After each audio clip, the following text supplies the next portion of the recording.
Dinesh sir, we will start the session. Dinesh sir. Okay, sir. Am I audible, sir? Sir, I will give introduction and then I will hand over the session, sir. Okay, sir. So, good afternoon, participants. We are now moving on to the session 8 of our Atal sponsored FDP on revolution and advances in e-vehicles. And now this session 8 is on battery thermal management system for lithium ion batteries. And this session will be delivered by Dr. Dinesh Balasubramanian, postdoctoral researcher, Faculty of Engineering and Center for Alternative Energy Research and Development, Khon Kaen University, Khon Kaen, Thailand. So I just want to give brief introduction about the resource person. Dr. Dinesh Balasubramanian is currently pursuing his postdoctoral fellowship in the area of battery thermal management system for electric vehicle from Mechanical Engineering Division, Faculty of Engineering and the Center for Alternative Energy Research and Development, Khon Kaen University, Thailand. And he is also working as assistant professor in the Department of Mechanical Engineering, MEPCO Skalk Engineering College, Sivakasi, Tamil Nadu, since July 2017.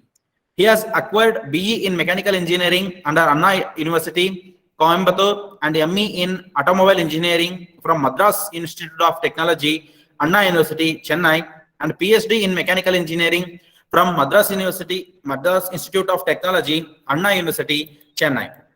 His major areas of research are advanced diesel engine combustion, hybrid vehicle technology, battery thermal management system, electric vehicle, and phase change material, etc. As on August 2021, he has published 40 plus research papers in Sci journals, including 6 articles in fuel, energy conversion management, and 4 articles in environmental science and pollution research, and several articles in reputed journals such as Journal of Cleaner Production, Applied Thermal Engineering, Renewable Energy, Atmospheric Pollution Research, Journal of Energy Institute, Waste Biomass and Valorization, Ecotoxicity and Environmental Safety, and technical papers from Society and Automobile Engineering.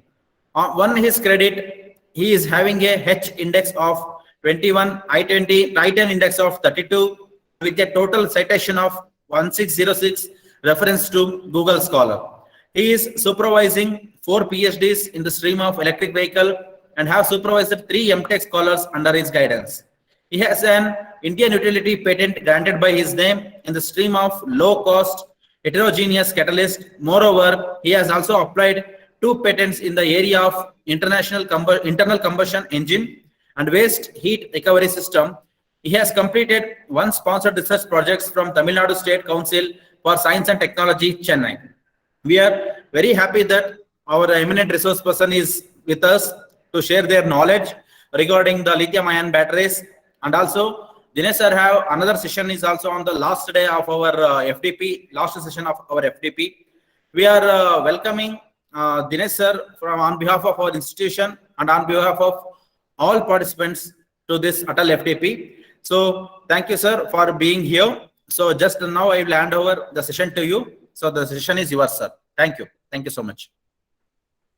Thank you. Thank you very much for the brief introduction, sir.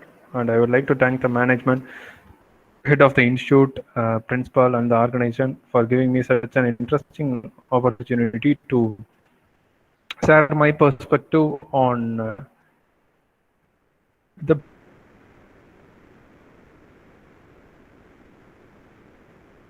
battery thermal. Sir, your voice is breaking, sir.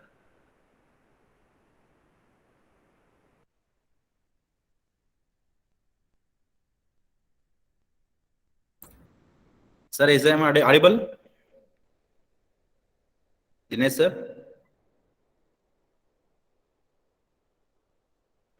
Your voice is not audible, sir. I hope the screen is visible, sir. Can you hear me? Yes, sir. Now it is. You are here. Yes, sir. You are clearly audible. Yes, sir. And the screen is also visible, sir. Thank you. I think, yeah, it is visible. Thank you, sir.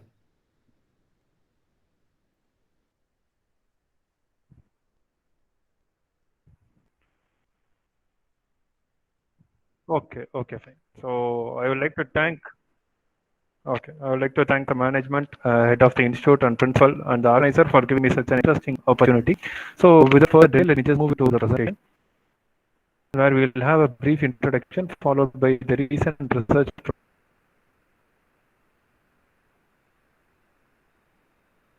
progress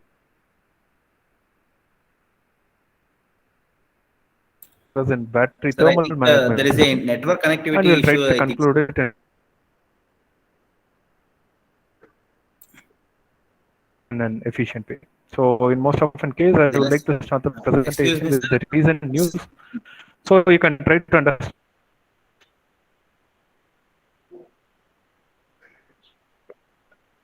the importance of this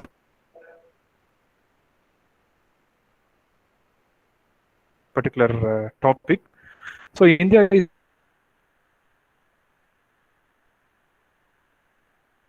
poised to be one of the largest electric mobility market in the coming decade. So, because one reason is the population is enough. Though you're not able to hear me. Hello, Dinesh sir.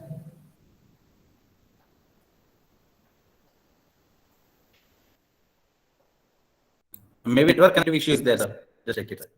Okay.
Can you able to hear me clearly? Yes, sir. Now it's audible, sir.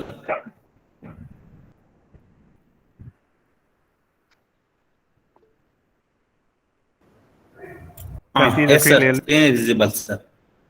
But PPT is not visible. Okay.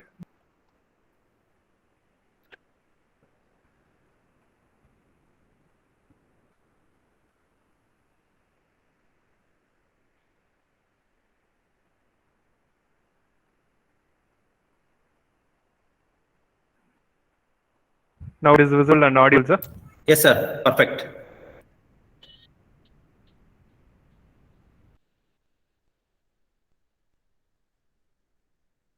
Mobility market. Main reason is India is highly populated, and India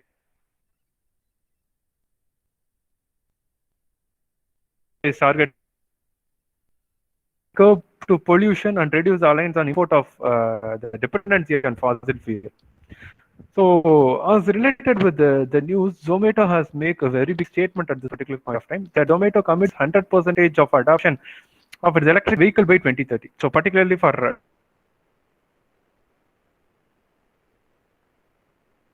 transportation.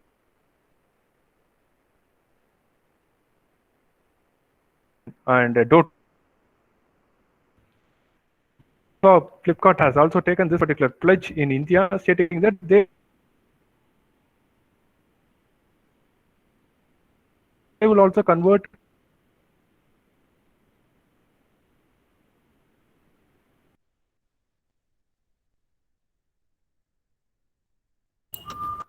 Sir, Dinesh sir, still we have same problem with the audio, sir. We can't hear you, sir.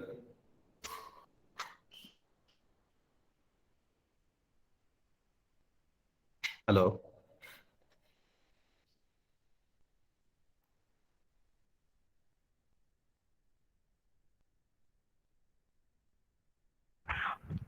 all their transport vehicles in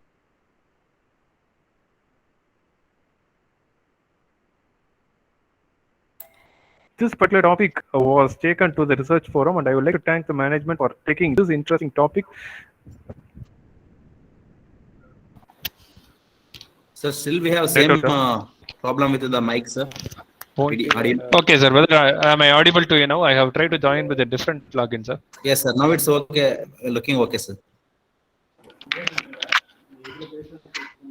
It is clear, sir. Yes, sir. Yes, sir. Okay, then.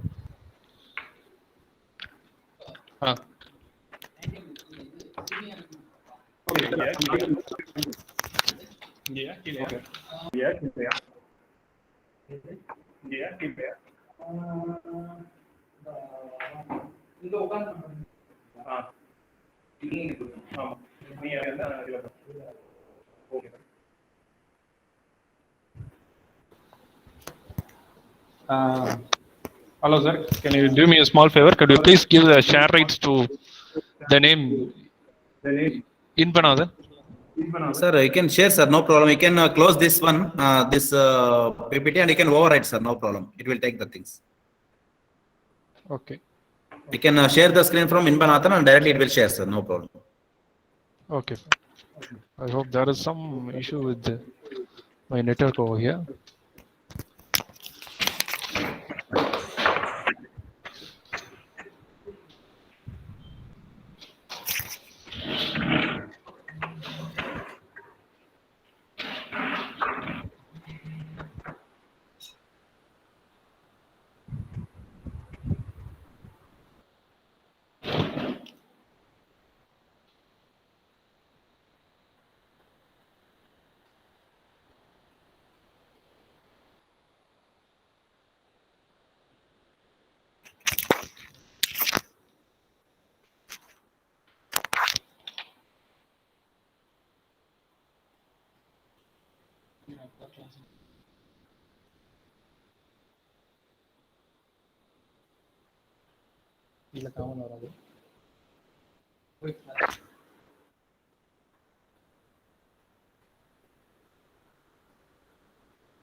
Whether you are able to hear me, sir?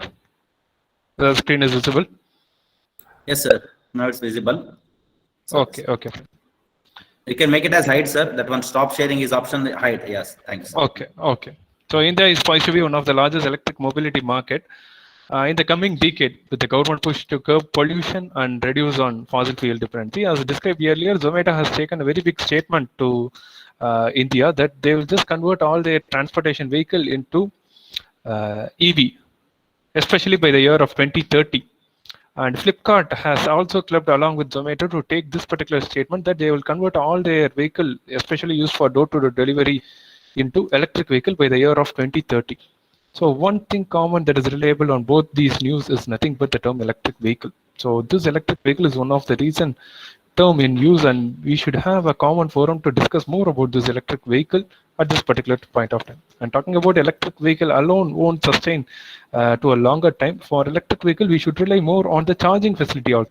So you can also hear about these news in here stating that Tata Power has installed merely 400 EV charging station, and they have tried to come up with merely 700 charging station by year end of 2021 by this year and by the end of December. So talking about the road adoption and a review of government targets and policies in India. State policies, each and every state have their own policies according to the regional impact. So state policies outlined a good mix of demand incentives for promoting EV adoption in their particular region. So for assuming that Delhi will have their own EV policy and it won't get aligned with it, Telangana, Andhra Pradesh or Tamil Nadu. So each and every state will have their own EV policy according to their regional impact. And road tax exemption will also be available under the FAME 2 purchase scheme. And with accordance to it, according to the Delhi EV policy, so electric two-wheelers e-rickshaw would have receive an incentive of around 30K, whereas electric cars would receive an incentive ranging from 1000K to 150K. And talking about the EV policies along with the regional impact, so the charging station that has been planned in Delhi is for every 3 kilometers. So they have planned to install charging station for every 3 kilometers in Delhi. But talking about Tamil Nadu, install charging station for every 25 kilometers. So according to the regional impact, there is changes in the EV policy to handle their own demand at that particular location. So government also planned to make public charging facility for every 3 kilometers in Delhi that is not reliable on different states. So each and every state will have different EV policy. And this was a statistical data that was collected in 2019 or 2020 September. And even much more state has been added and they have tried to implement their own state EV policies at this particular point of time. And talking about the introduction by electric vehicle population, so in late 2010, only the internal combustion engine was ruling electric vehicle to the automotive market to one greater extent. So particularly in 2010, the dominance of either hybrid vehicle or plug-in hybrid vehicle was very minimal. But as the year keep on increasing, you can just see the penetration of electric vehicle or plug-in hybrid vehicle have achieved a greater extent. So we are particularly at the time scale of 2021. So by 2021, you can just see the penetration of HP stands for hybrid vehicle and PHV stands for plug-in hybrid vehicle have started to emerge itself to a greater extent. So we relate to this. Which has started to come up with its hybrid vehicle variant. So, two-wheelers have started to come up with the hybrid vehicle variant rather relying on pure internal combustion engine. So here you see the penetration of hybrid or plug-in hybrid vehicle was started by the year of 2020. The penetration of electric vehicle would be enormously high. So with related to the news on Zomato and Flipkart, they are sure that they will convert all the transportation vehicle into electric vehicle by the year of 2030. So in projection to it, they have expected that by 2030, there would be enormous number of vehicles, particularly two-wheelers by means of electrical energy by 2030. And the role of internal combustion engine will also slowly start to get. You can just see the change in slope as the year keep on increasing. So your internal combustion engine will be alive only by the name of hybrid vehicle or plug-in hybrid vehicle. So this hybrid vehicle and plug-in hybrid vehicle doesn't have a major change. It is also an internal combustion engine which is assisted by an electric motor and a battery. And the maximum energy share is from the internal combustion engine. So 51% of energy share would be delivered from your internal combustion engine. So your internal combustion engine will be the primary energy source, whereas the electric motor and battery would be the secondary energy source. So your internal combustion engine will be alive in 2050, but it will be by the name of existing internal combustion engine. It will have a different name and they'll just name that as hybrid electric vehicle. So hybrid electric vehicle is where we'll be making use of two energy source. One is internal combustion engine and the electric vehicle. So these are the statistical data that is collected on the first half of 2021. You can just see the share of internal combustion engine worldwide have faced a huge drop. So the internal combustion engine has faced a huge drop in their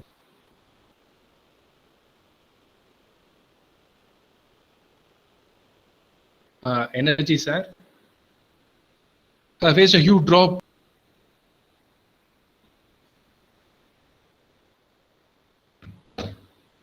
faced a huge drop in their energy share and the market share, and particularly the electric vehicle percentage have also drastically get increased. Volkswagen, Tesla, Hyundai is having a higher percentage of electric vehicle share at this particular point of time. So this is much more interesting data to be understood. So talking about the history of electric cars, nothing is new under this horizon. So nothing is new under this horizon. So nothing is new under this horizon. Electric cars have been around there for past 100 years. Both internal combustion engine and electric vehicles started their career or started their timeline from the same time scale. So that is from the late 18th century. So both started their career at the same time scale. So it was in 1832, the first crude electric vehicle was introduced. So it was in 1832, the first crude electric vehicle was introduced, and it was in 1893. It was in 1893, the first internal combustion engine was get commercialized. The first internal combustion engine was commercialized. So it was in 1832, the electric vehicle was introduced. Right. And it was in 1893, the first crude internal combustion engine was introduced. So both are at the same time scale of 18th century. And even at that particular point of time, especially the working woman. So in 1899, the electric cars gained popularity, particularly on the working woman or the society woman. The society woman highly preferred electric vehicle and doesn't prefer internal combustion engine. Because think about the internal combustion engine at that particular point of time. You will have a very big crank in the front of the engine. You need to crank the engine with manpower, and whatever the emission that emit from the rear of the vehicle would be enormously high. You may have seen in different cartoons or pictorial representation that the emission from the vehicles at the early stage was enormously high. So the society woman doesn't pick the internal combustion engine. They were much more convenient with the electric vehicle in 1899. But after that, what actually happens is in 1901, the first electric vehicle with battery was introduced. So in 1901, the first electric vehicle battery was, and now we are talking about Tata Nexon. So it took merely 120 years to get a commercialized electric vehicle from its invention.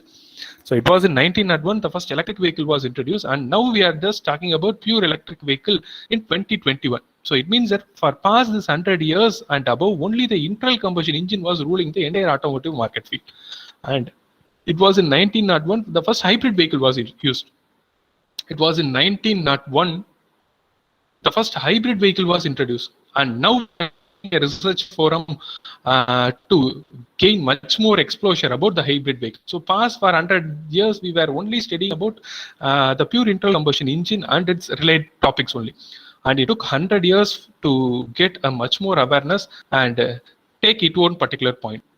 And even though at that time scale, the electric vehicle faced a huge drop or huge decline. So there was a drastic decline in the electric vehicle, particularly in the time scale of 1920 to 1935. So by 1920 to 1935, the people have slowly switched over from electric vehicle to internal combustion engine. One main reason is because of the charging facility and the weight. So the weight of the electric vehicle was enormously high. So the weight of your battery at that particular point was equal to the weight of an elephant. Sorry for it, the weight of the elephant. So think about, we are just driving your vehicle along with an elephant. So most amount of fuel would be effectively used to pull a vehicle. So there would be a huge amount of wastage for carrying a much more weight along with your vehicle only. And the charging time was also enormously high, and the output was also very minimal. So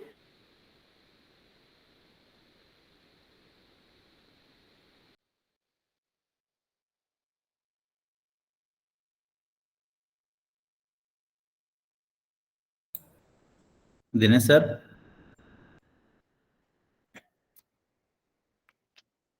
Voice is not audible, sir.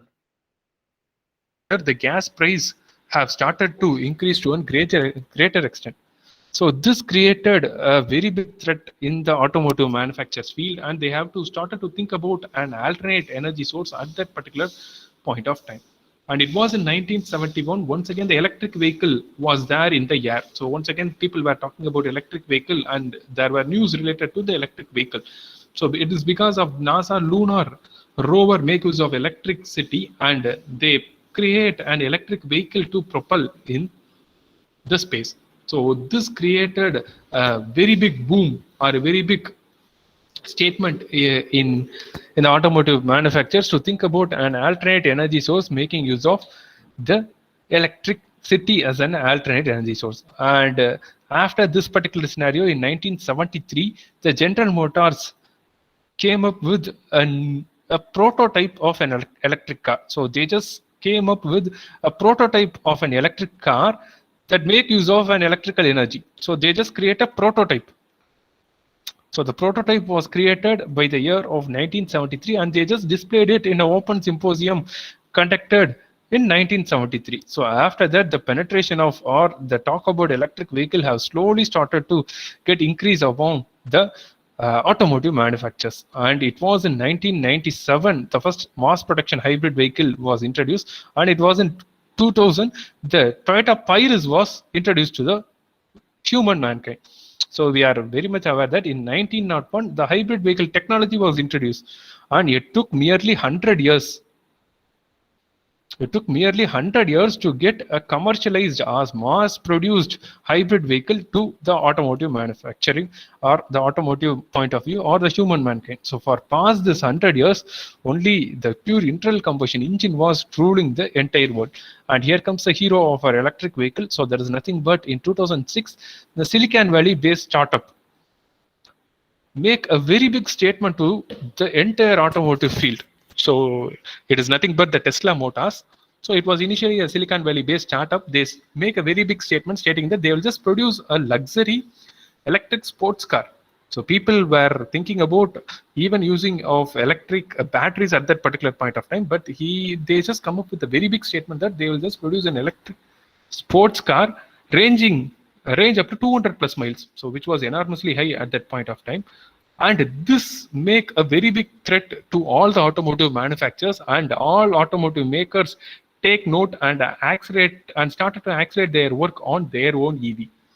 And it was in 2006 where each and every automotive manufacturer start to create their own or start to create a particular R&D to focus on their own electric vehicle and work towards the electrification rather relying on one particular energy, that is pure internal combustion engine. I hope now you are having a brief idea about the entire history of electric vehicle. And moving further, and any electric vehicle propelled by an electric drivetrain taking power from a rechargeable battery or from a portable, refillable or electrical energy source from fuel cell or solar would be coined as electric vehicle, which is manufactured for the use of public road. And talking about the sustainability, no tailpipe emission would be emitted from the EV. So that is one of the greatest advantage that most of the EV manufacturer would say. And EV has no tailpipe emission and reduce air pollution, particularly for CO2, SOx, NOx, and particulate emission.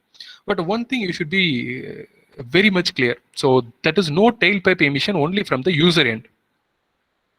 So what does the term the user end means? Think about we are actually in 2021. Let us just fast forward to 2030.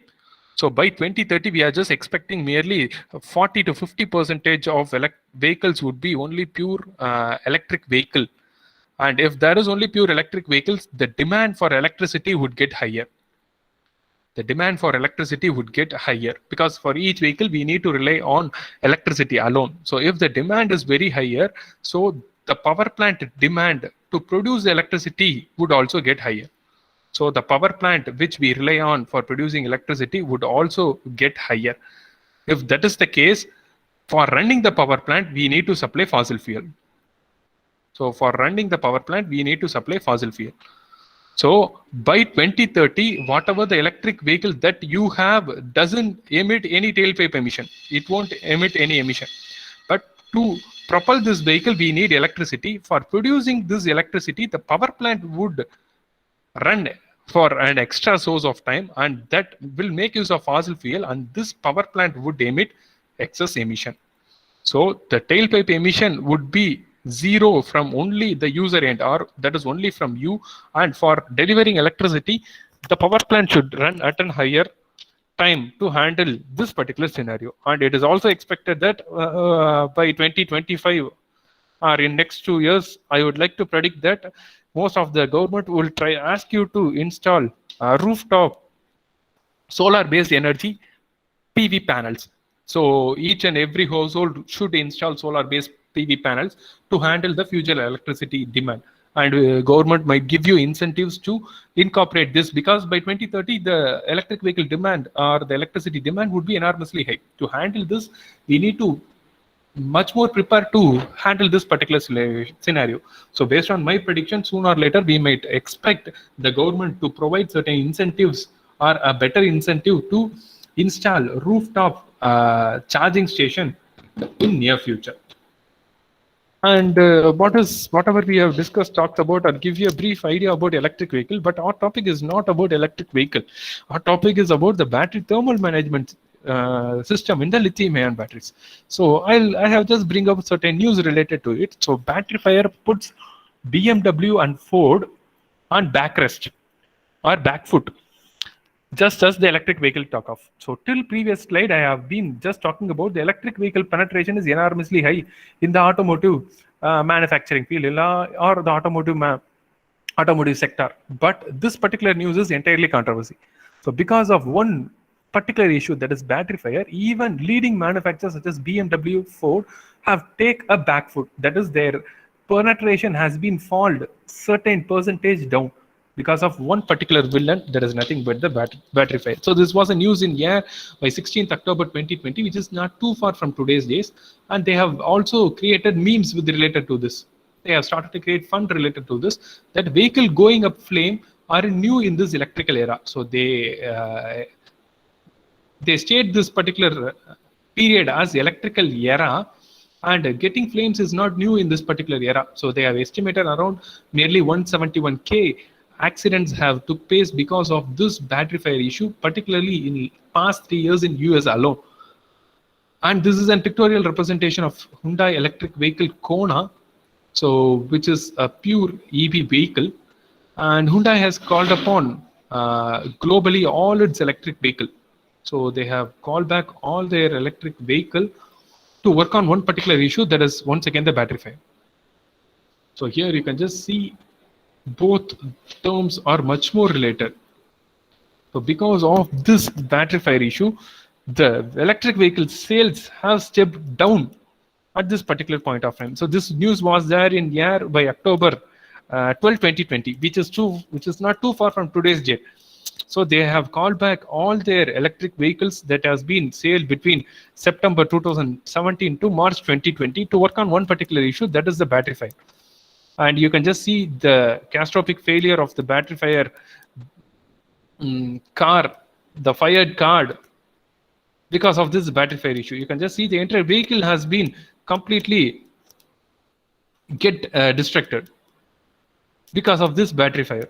So what is this battery fire and why it is just pulling the electric vehicle sales at this particular point of time?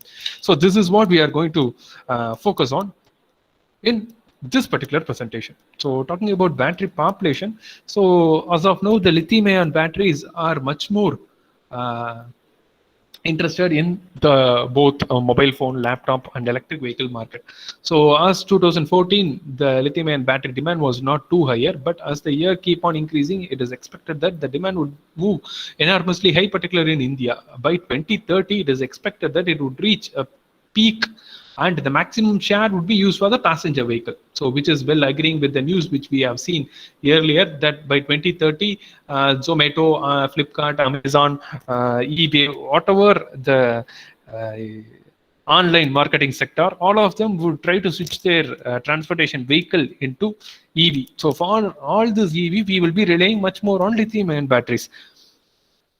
And if the demand is too higher, who is ready to supply this lithium ion? So the lithium ion would be supplied, or lithium is having a reserve, particularly in Chile, Australia, and Argentina. So by 2030, the demand for lithium would be enormously high, and they will have a very huge price. And all put together, we will once again face the same issue of the gas price rise. And we need to seek an alternate energy source. So with respect to the previous failure, people have now itself started to think about an alternate energy source for 2030 or above. But as of now, the prediction by 2030, if we make use of lithium ion alone for the battery, by 2030 the demand would be enormously high. And particularly in India, it is going to be very big burden, because for the financial year 2017, they have just predicted that India has imported the lithium batteries for the price of around 384 million in terms of dollar, and they have just imported 1.2 billion for the financial year 19. $1.2 billion amount has been spent for the import of lithium batteries, particularly for the e-vehicles and the other purpose. Either it can be laptops, mobile phones, whatever it is. So all the electronic gadgets. So all put together, the demand of lithium is keep on rising, and we might also once again face the same issue as the petrol and diesel face in the earlier cases. And does India have a reserve for lithium? Yes, India is having a reserve for lithium, particularly if few traces are available in Karnataka. And they have stated that there is they have tried to calculate that merely there are 1,400 tons of lithium is allowed to be available, but it is not going to satisfy the demand which we are going to face in near future. So this is the statistical data about the battery population, and we need to understand the basics of lithium and battery working first to explore much more on the issues related with the battery thermal management system. So we need to thank Alexander Volta for his greater invention on battery. So he just initially tried with the zinc and the silver to create the electricity. So it works on the basic working of an electrochemical potential, which says that when an atom is unstable and when it is able to detach an electron from it, and when you're able to convert an atom into an ion and an electron, so this flow of electron through a copper coil will give you electricity. So this is the basic idea of really battery. So our main objective is you need to pull an electron from an atom and convert that into an ion and an electron. So, and you need to create two different pathways for it.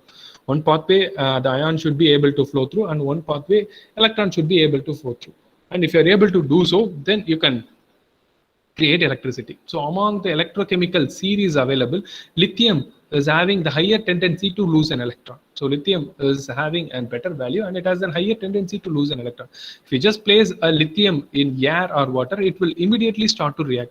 So the term immediately start to react says that it will immediately lose an electron. So it will immediately lose an electron. If it loses an electron, it would be converted into lithium ion and an electron. And when you are able to make a pathway for this flow of electron and this lithium separately, this flow of electron would create the current. So this is the basic working of any batteries. So in case of lithium ion battery, as it is unstable, it would be often clubbed with any metal oxide. So it would be and cobalt oxide as of this particular case. So the lithium would be get packed in between this cobalt oxide to make it much more stable.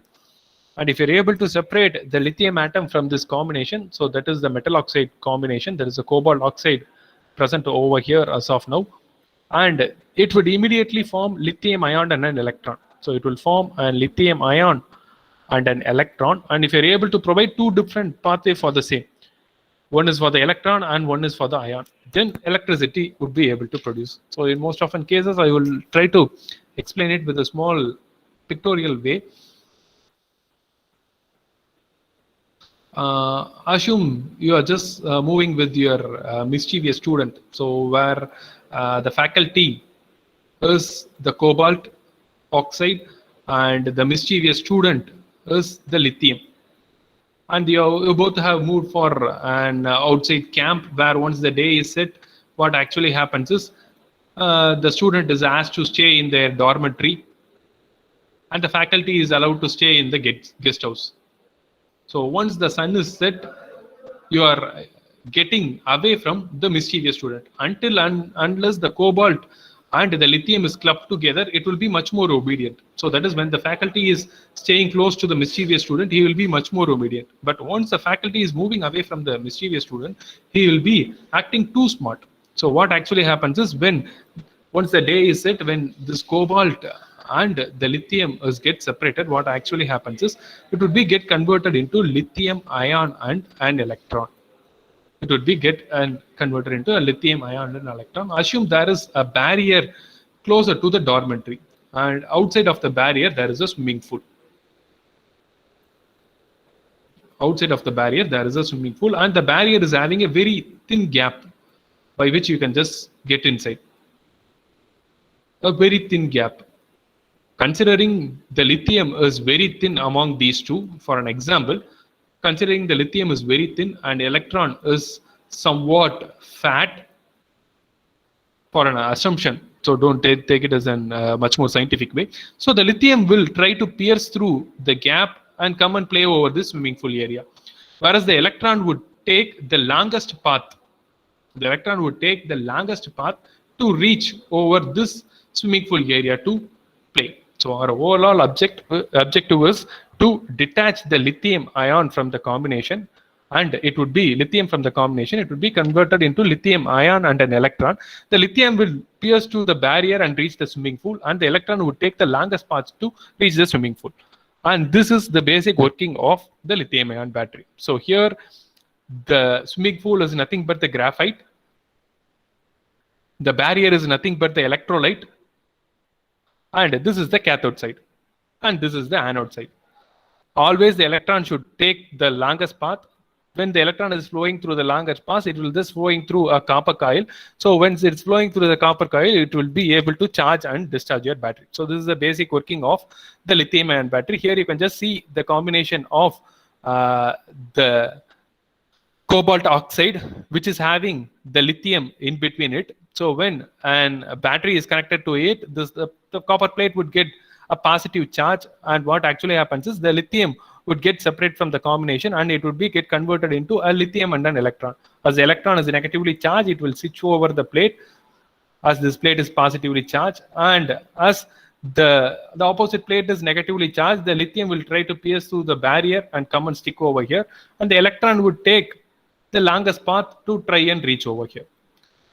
And when it is connected by a battery and when it is connected by the load, the reverse would actually happen. Here you can just see the lithium ion and the electron are stayed in the graphite area. So this graphite doesn't take part in the chemical reaction. So it is just a cushion area where the lithium and electron and come and store and get back to their original position.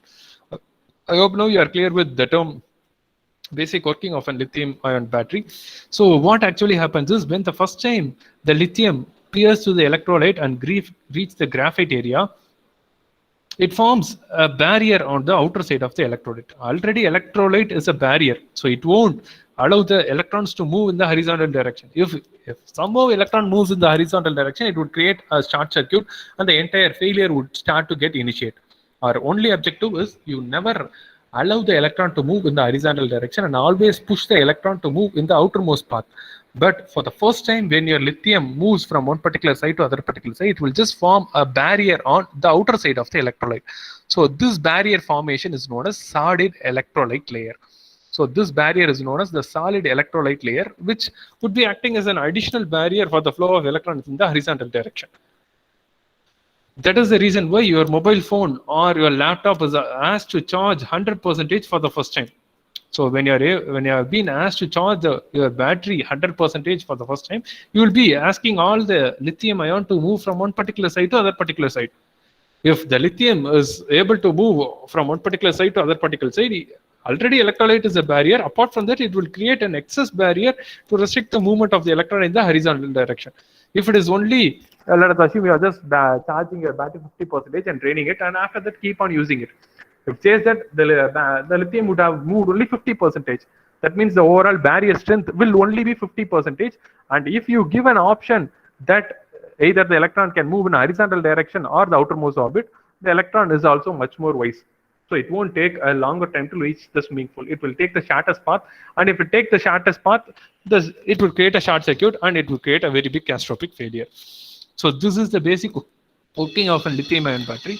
And talking about the battery issues, the rechargeable lithium-ion batteries are regarded the most suitable energy device sources because of its higher tendency to lose an electron. So when compared to other chemicals, you need to give certain amount of energy to detach an electron from it. But lithium is highly reactive. So when you just even expose this to air or water, it will just immediately lose an electron, and you can just ask the electron to take the longest path. Another important point is this lithium-ion batteries performance is closely related to the temperature. So the thermal runaway is a phenomenon that creates destructive failure because of rapid temperature rise, gas generation, or even battery explosion might happen because of this. So to reduce this potential risk of thermal runaway, entire safety, normal safety device has been incorporated in the lithium-ion batteries. One is safety vent. So as you are just dealing with the electrochemical reaction, so it might create any gaseous or gassing reaction because of this electrochemical part. So there might be a formation of gas, and you need to create a pathway for this gas to move away from your battery. So because of that, there would be a small vent present above. There would be a small vent present above the head of your battery. So because of this vent, the gas might get escape from this battery. If you are not able to provide this vent, what actually happens is it will create an external pressure inside battery, and because of that, the entire battery might get busted. So think about a pressure cooker in which the head of the nozzle is getting clogged, or it is getting struck with any dust. So if it is allowed to get struck, the overall pressure cooker might get busted. So you need to provide a small vent to release these gas from your battery. And you can also see the formation of solid electrolyte layer over here. So this is the formation of solid electrolyte layer. So this solid electrolyte layer restricts the movement of electrons in the horizontal direction. And people are also working on heat retardant material for the coatings of heat retardant material for the separator. So in between the electrolyte, you will have a separator. Electrolyte itself is a barrier. In between that, you will have a separator that would efficiently restrict the movement of electrons in the horizontal direction. So in this, what is the battery thermal management system? So the battery is the key operating tool to drive the EV. The performance of EV actually depends on the performance of your battery. So it is from the capacity of the battery, operating period, discharge rate, and power density. So assume you are having a mobile phone. So this mobile phone in recent times make use of only lithium-ion batteries. And what you are going to supposed to do is you are going to charge your battery in a plug point.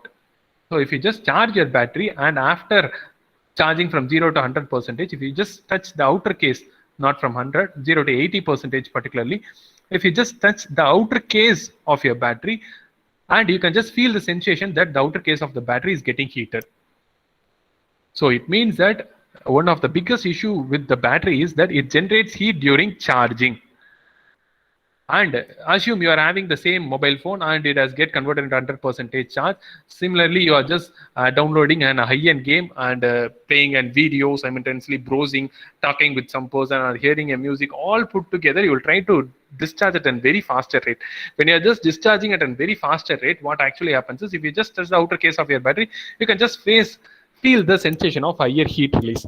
So it is very much understood that if you charge the battery or discharge the battery, both the cases, because of flow of electrons from one direction to other direction, and because of detachment of lithium from the cobalt combination, it is generally an exothermic reaction. So all put together will create excess amount of heat in this particular scenario. So we need to work on this particular heat to handle the scenario. So the rated operating temperature of an EV is minus 40 degrees Celsius to 60 degrees Celsius. So EV would effectively operate in the temperature zone of minus 40 to 60.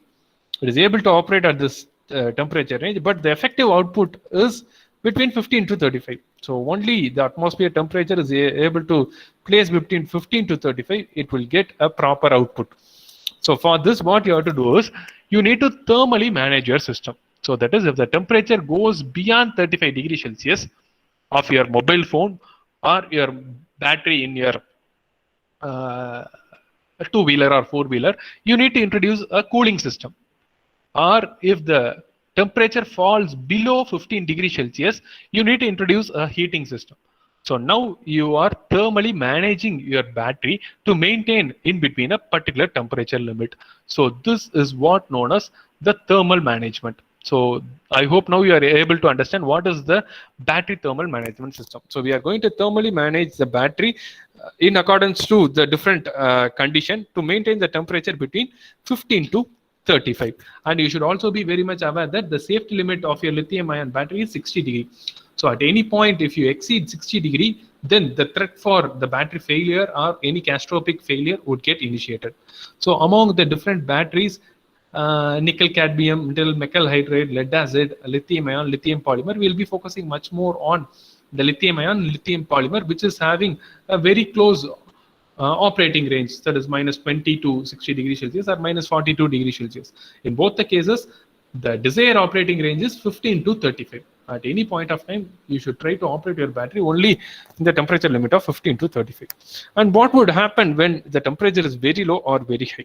So here I have just presented the pictorial representation for the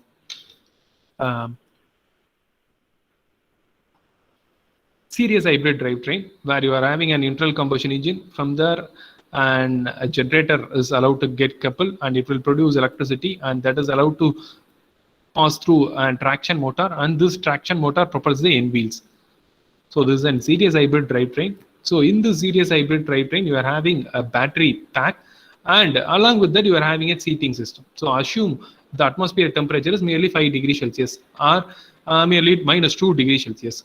So in the cold region, especially in the European condition, what you need to do is, because of the thermodynamics law, the battery pack will also get a much more closer temperature to the atmosphere. So its temperature might be around 0 degrees Celsius or 2 degrees Celsius. But our desired operating temperature range is 15 to 35. To raise the temperature, or if the temperature falls below 15 degrees Celsius, what we need to do is we need to introduce a heater to this existing system. Here you can just see they are having a heating coil and an air blower. So the air is allowed to pass through the heating coil, and the hot air is allowed to get interacted with the battery pack. So this will raise the battery module temperature, and overall the desired operating temperature might be attained because of this particular setup in low temperature condition. But India is not exposed to this low temperature condition. We are just exposed much more to high temperature condition. So what actually happens when the temperature limit exceeds 60 degrees Celsius? So at 85 to 120 degrees Celsius, the solid electrolyte layer might get decomposed. I hope already I have mentioned what is solid electrolyte layer. If the solid electrolyte layer is decomposed, then the electron would get an option to either travel in longest path or shortest path. If you give an option to electron, it will pick the easiest path. So you should never give an electron an option, and always ask it or always push this electron to move in the longest path to reach the swimming pool. And at 120 degrees Celsius, the graphite anode will start to get react with the electrolyte. If graphite start to react with the electrolyte is nothing but the barrier. The strength of the barrier would fall down. So there would be a higher option for the movement of electron in the horizontal direction. At 130, the separated would melt. At 140, the electrolyte volatilization would happen. At 150 degrees Celsius, the cathode decomposition would happen. So cathode decomposition is nothing but the cobalt is the faculty. If you raise the tension of, or if you just get a heated up condensation, and if the pressure of the faculty is get raised, what you will be trying to do is you will just get detached from the mischievous student and walk away. If he is much more tense, what he will be trying to do is he will just get detached from the student and walk away. So at 150 degrees Celsius, if he is much more anger, what he will be doing is it will be detaching the lithium from him without any external source. So without any external sources, he will just push the lithium away from him. So that would lead to move the electron in any particular direction. And at 120, the electrolyte decomposition would happen, and it might result in a complete short circuit, or the entire battery might get busted. So this is the impact on high temperature condition. So here you can just see the batteries are in cylindrical type, and in this particular case, one particular battery has been busted. So one particular battery temperature might have raised about 200 degrees Celsius, and it might created a complete catastrophic failure in the entire vehicle. I hope now you are able to understand the importance of the high temperature formation in the lithium ion battery. And as we are in the Indian condition, I will focus more on the temperature above 35 degrees Celsius. I'll just focus more on the temperature about 35 degrees Celsius. So to step down the temperature, we'll be making use of liquid cooling, air cooling, or phase change material based cooling. So among that, we will focus or talk more about the phase change material cooling in this particular presentation. And we are also working on these two cases. If time permits, we will discuss more about this in the upcoming cases. And the phase change material is nothing but the material which is having a large uh, value of phase change enthalpy. So assume you are having a beaker of water in a stove, and you have been asked allowed to heat, and you have also placed a thermometer into it. So initially the temperature is 0 degrees Celsius. After that, it is allowed to get heated up. The thermometer is displaying a temperature from 0 to 10, 20, 30, 40, and at 100 degrees Celsius, the water is allowed to get boiled. And after the thermometer has displayed 100 degrees Celsius, if you just see the beaker will still have water. It doesn't mean you have reached 100 degrees Celsius, and it doesn't mean all the water should get converted into vapor. But the fact is, once you reach 100 degrees Celsius, what you need to do is you need to maintain at the same temperature limit for a particular time scale. So that is, if you maintain 100 degrees Celsius for t is equal to 0 to t is equal to 100 seconds for an assumption, then it would be get completely converted into vapor. So at this time, what you have to do is you need to maintain a constant temperature. So this particular constant temperature zone is known as the phase change enthalpy. So this is also known as the latent heat or the hidden heat. So which cannot be visually seen. So you need to understand the importance of the phase change material with a better example. So assume the water is at 0 degrees Celsius and water is at 100 degrees Celsius. And whatever the energy required for converting the water from 0 to 100 degrees Celsius based on calculating the area under the curve, the area is somewhat very minimal. But at this, it is 100 degrees Celsius liquid, and at this particular point, it is 100 degrees Celsius vapor. So whatever the area under this particular curve is enormously high. So whatever the energy that you require to convert your water from 0 to 100 degrees Celsius is very minimal, but converting the water from 100 degrees Celsius liquid to 100 degrees Celsius vapor, you need to give much more enormous amount of energy. So that would be understood with respect to the small number.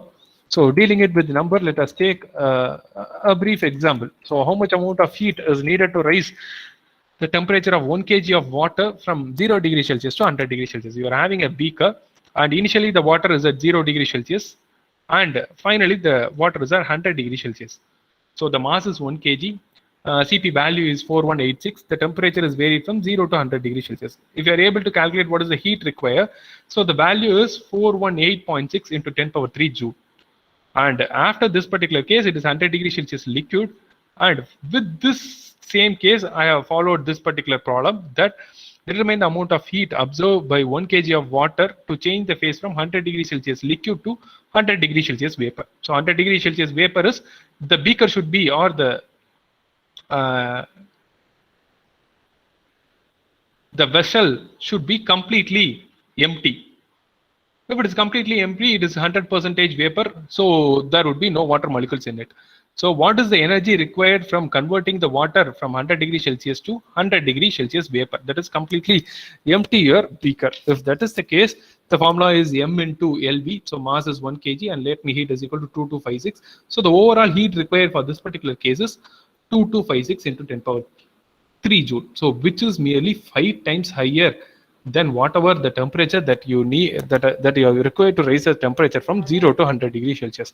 So that is the reason why you are having very big variation in the energy in this particular plot itself. So it is very much understood with respect to the calculation that we have made on the rear side. And with respect to this, let us consider a small case of making use of organic PCM. So organic PCM is nothing but the wax in your home. So the wax in your home. So that is the best example. Assume it is actually night or evening 6 o'clock. There is a power cut in an area, and there is okay, it is 10 o'clock in night. So the moon has been visibly seen. At 10 o'clock at night, there is a power cut, and in your home you are having a very good quality of candle. So you will try to ignite it, and you are just waking up at morning 6 o'clock, and you are just seeing still the candle is alive. Can just see still the candle is alive, assuming you are having a very good quality of candle. So what actually happens is, this is a very big example of the phase change material. So initially it is in solid phase. So you have started to ignite the candle, and it takes enormous amount of time to convert from solid to liquid. So the solid should reach its melting point. After reaching its melting point, it takes enormous amount of time to getting converted into liquid, and after that it takes enormous amount of time to get converted into vapor. So that is the reason why it is alive from night 10 o'clock to morning 6 o'clock. So this candle is a better example for the phase change material. So that is also be very much understandable with this particular image. So initially the candle is ignited at t is equal to 0 minute, that is at 10 o'clock, and it takes nearly 40 minutes to start to get liquid form.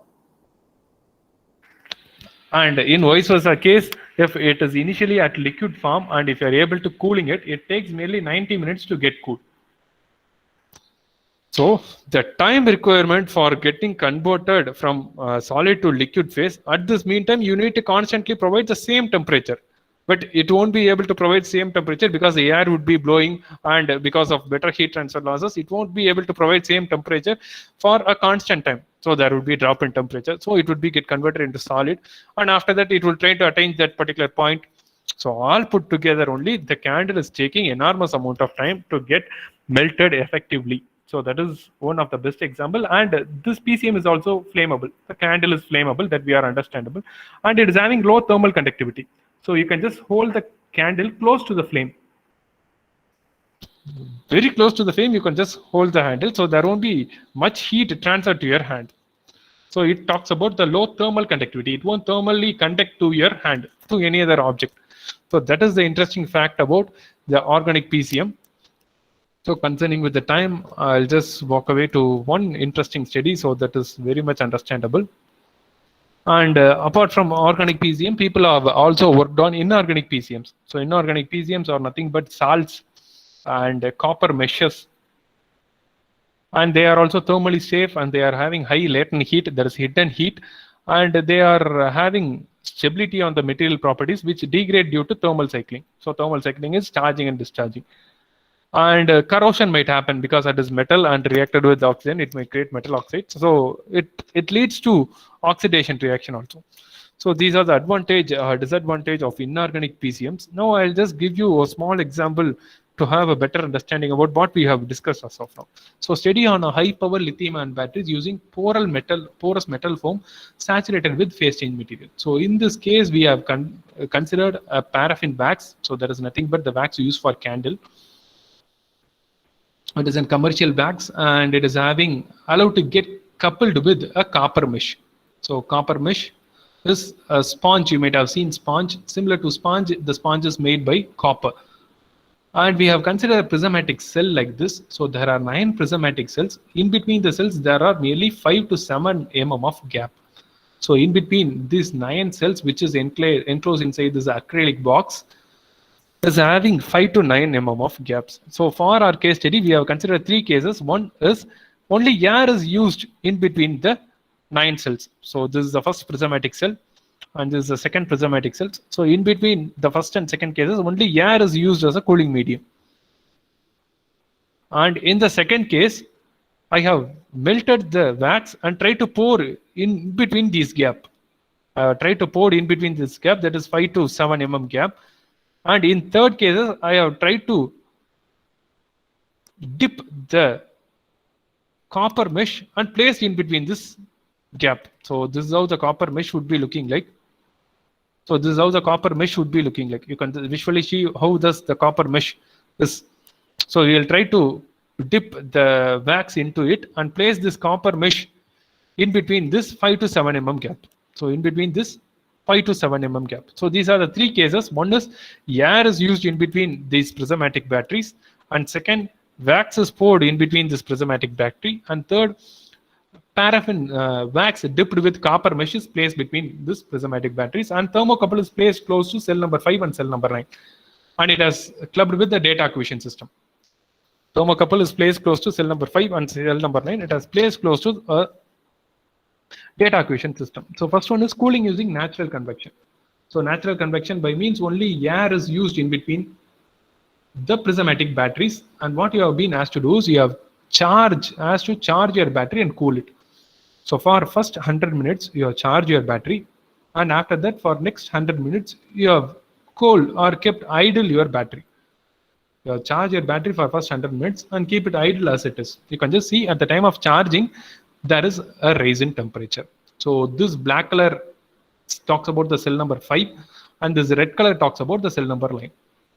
And after 200 minutes, you are trying to discharge your battery from 100% of charge to 80% of charge at a shorter rate. In 50 minutes, you have made the complete discharge, and at the time of discharge, you can just see the temperature is enormously high. And we are very much aware that the lithium-ion battery safety temperature limit is 60 degrees Celsius. So here they have considered 65 degrees Celsius. So the safety limit is 60 degrees Celsius. At any point of time, it should not exceed 60 degrees Celsius. But in this particular case, cell number 5 has exceed 60 degrees Celsius and it is having a value of around 68. So what we need to do is we need to introduce a cooling system to it to effectively reduce its temperature from 68 to 35 degrees Celsius. So after that, they have tried to cool it. So the main reason is when you are just making use of air, it doesn't have a higher thermal conductivity value. So the cooling is not much more efficient. So what we have tried to do is we have tried to incorporate or pour wax in between this particular case.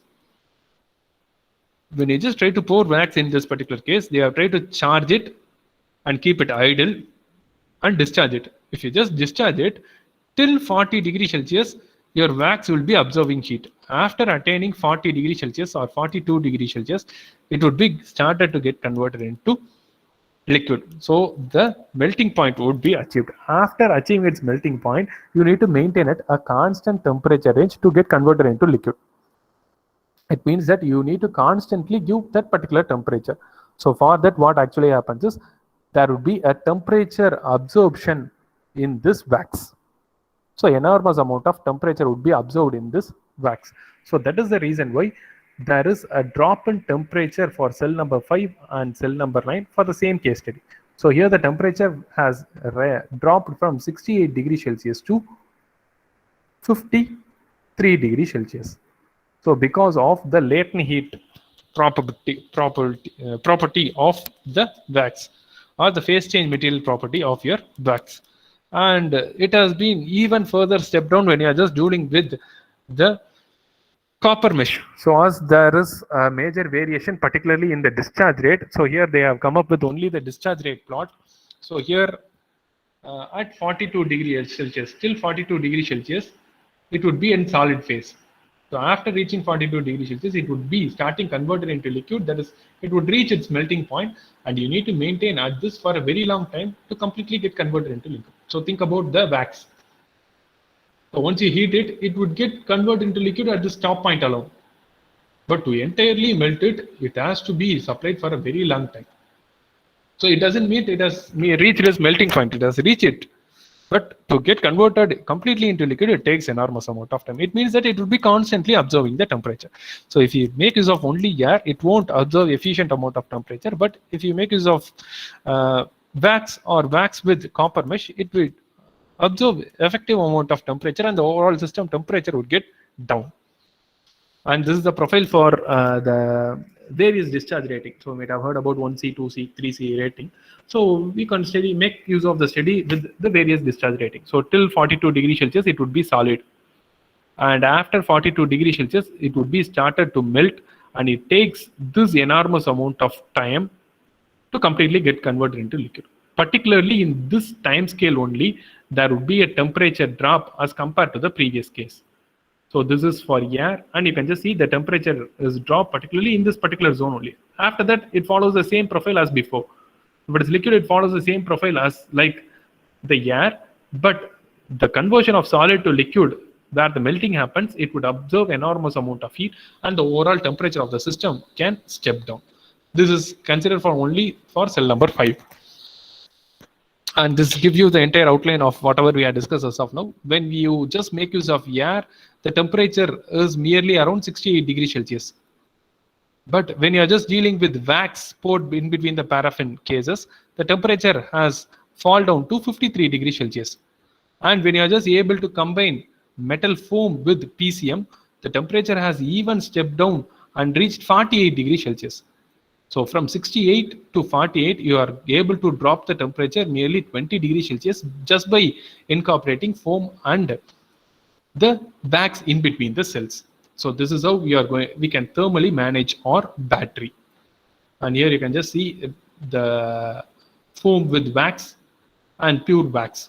So I hope now you are able to clearly understand what is the importance of battery thermal management system and how the temperature can be pulled down drastically by making use of wax as an effective cooling medium. So the current research progress is they are able to come up with the preparation of battery itself with the phase change material. Here you can just see aluminum enclosure. So next to aluminum enclosure, you will have a phase change material, a thin layer of the wax. So that is PCM and the battery. So this is a representation for cylindrical battery. So Q stands for the battery and 5 to 7 mm is 6.5 mm is for the wax and the next 5 mm is the enclosure. So extensive research is also going on with dealing of nanoparticles along with the wax, having fins, wax and copper mesh, heat conductive material mesh. So this is the copper mesh that has been placed close to the battery. So this can effectively pull down the temperature and safeguard the temperature thermally to have a better life. And these are the recent research progress that is also running, and extensive CFD based simulation is also carried out in our research team with the plus type battery fins and V type fins, Y type fins and X type fins. So this is phase change material and this is the fin profile. And the green color is the battery. And this is the outer aluminum case. So CFD based simulation is also carried out with respect to the combination of PCM and the fins. And this is the reference book that I have most of prefer, and here I have given you certain literatures related to this particular cases. And if you have any queries related to the presentation, you can just ask us of now. And now the session is open to the audience. I believe I doesn't bore you much for past 1 hour or above, and I have given you some related information related to the battery thermal management system. And now the session is open to the audience.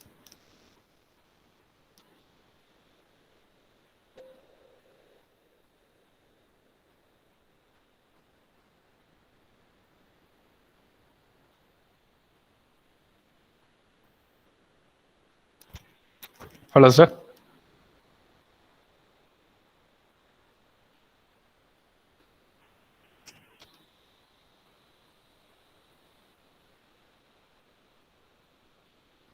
Hello, sir.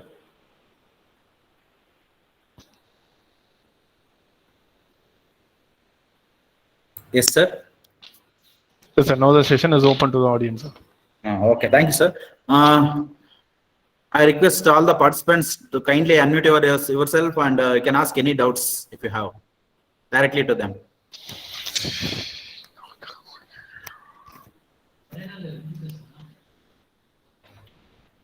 Yeah.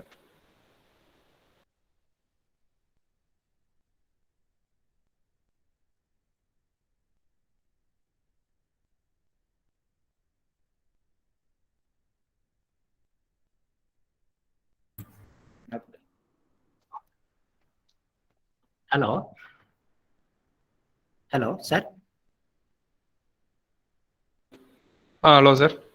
Sir, what is the latest electrolyte material being researched regarding lithium-ion batteries? We won't work most on the electrolyte materials. Sir. I'm just working more on the heat transfer with the phase change materials. So we'll try to charge and discharge the battery and learn how the battery is reacting to the discharge rate and creating heat. And we will try to transport the heat to the atmosphere in an effective way. So I'm not moving much into the cell as of now. Oh, okay, okay, sir.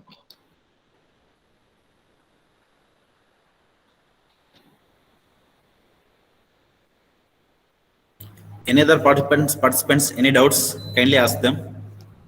The session is open for discussions.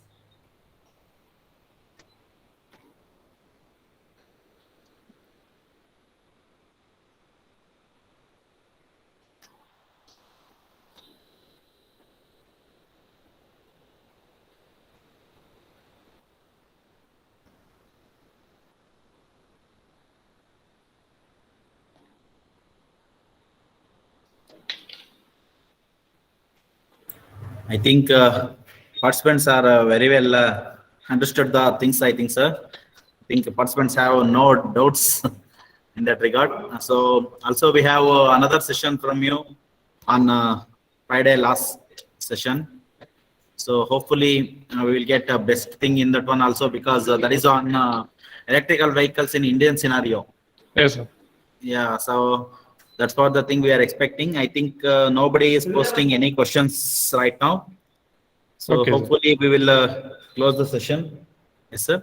So thank you, sir, for accepting our invitation to be a resource person for our FDP and delivering 2 sessions.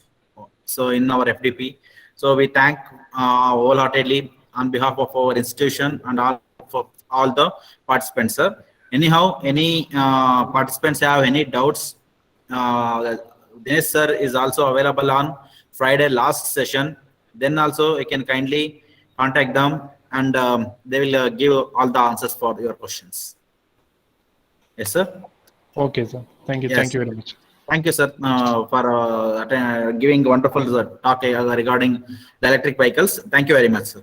Thank you. So I request all the participants that the session is over now. Tomorrow morning, the session will be at 8:30 a.m.